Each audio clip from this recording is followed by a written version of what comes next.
This is CBS 4 News This Morning. Good morning. Just about 6 o'clock on this Friday, January 4th. I'm Lauren Pastrana. And I'm Carly Barnett in for Maribel Rodriguez this morning. Thank you for joining us. Of course, all eyes on the forecast for this weekend if you'll get to enjoy that. We want to see if it's going to cool down just a little bit. Dave Warren has promised us a cool down, but not just yet. We have to be patient. Yes. Right, Dave? Wait for it another day or two. Our temperature's back above 80 degrees today. But back to you. Greg, thank you. We are following breaking news this morning out of northwest Miami-Dade, where 2 people have been wounded in a police-involved shooting. It happened around 2 o'clock this morning. CBS 4's Ty Russell is live on the scene with what we know so far. Ty. 6:02 now. The SPCA is evaluating more than 200 neglected and abused animals. The animals are recovering this morning after they were saved from a southwest Miami-Dade ranch in a record rescue operation.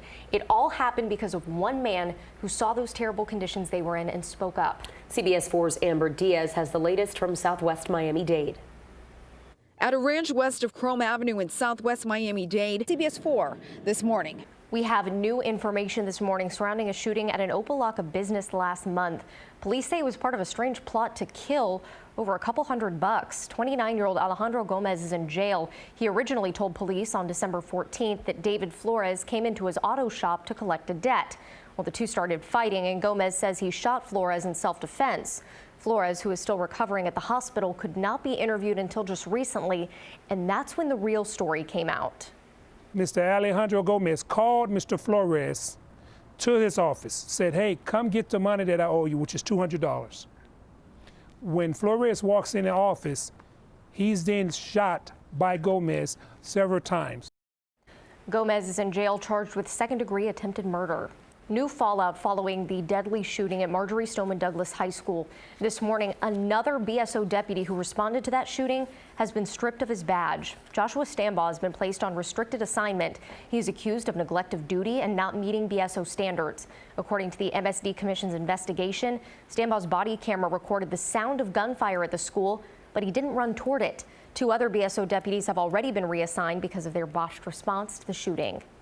In news across America this morning, police in Houston have released a sketch of the man wanted in connection to the deadly shooting of a 7-year-old girl. Jasmine Barnes was riding in the car with her mother and her siblings on the way to a grocery store when a man pulled up beside the car, shot her, and drove off.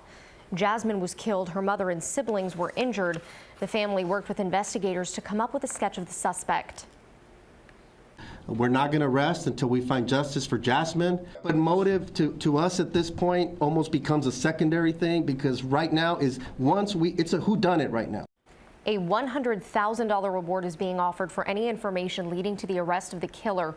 More than 1,000 people have donated to Jasmine's GoFundMe account for funeral expenses and the family's hospital bills.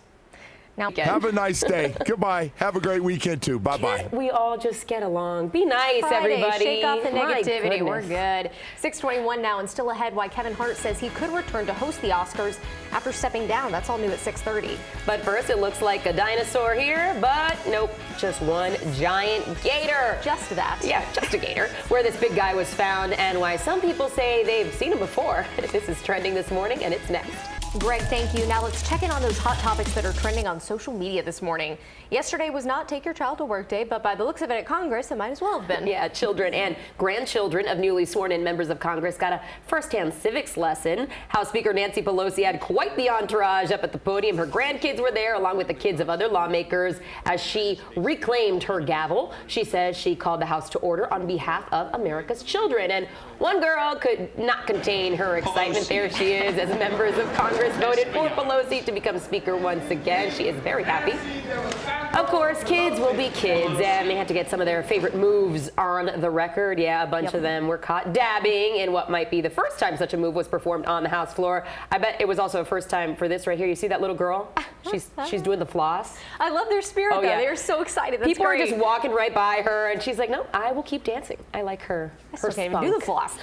Well, check this out. This massive alligator It is, in fact, an alligator. It was spotted in Lakeland over the weekend.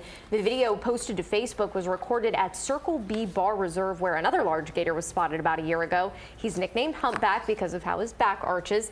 It's actually well known to people who frequent the park. Circle B Bar Reserve is known for its large alligator population. I don't know if I want to visit that place. No, thank you.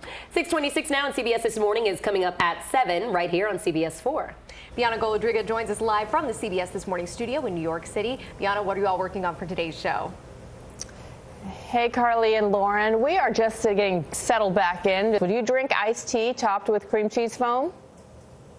How about that one? No. Easy answer for me. No. I don't know about that one. I mention it because apparently it could be one of 2019's top food trends. We're going to be talking to a New York Times national food correspondent, about a bunch of other things we can expect to see on the menu this year.